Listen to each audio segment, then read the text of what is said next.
Kuna wakati anajibadilisha anakuwa mamba. Kuna wakati anajibadilisha anakuwa kenge.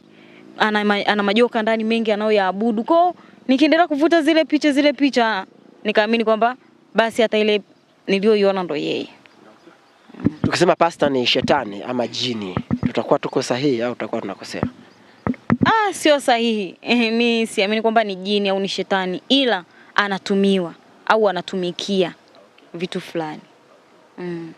Inaonekana kuna kipindi wageni wa Freemason wanakuja nyumbani kwenu kwake kwa pasta.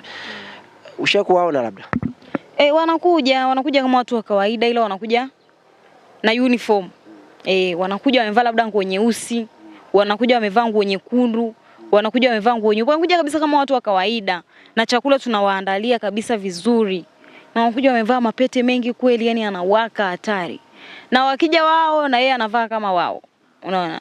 Kwa mpaka ilifikia tu kwamba nikasikia taarifa mavazi anayoyavaa yeye wakati wa ibada zote, maana hajawahi kuvaa mavazi tofauti na rangi nyeupe.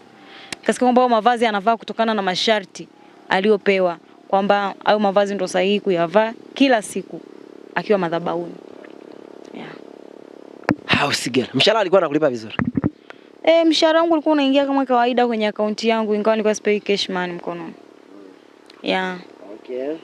Yes, mtazamaji, tunaendelea kupiga story ili tujue kitu gani ambacho kinaendelea. Kama ambavyo unaona, anazungumza mazito ambayo pengine wewe hujawahi kuyafahamu.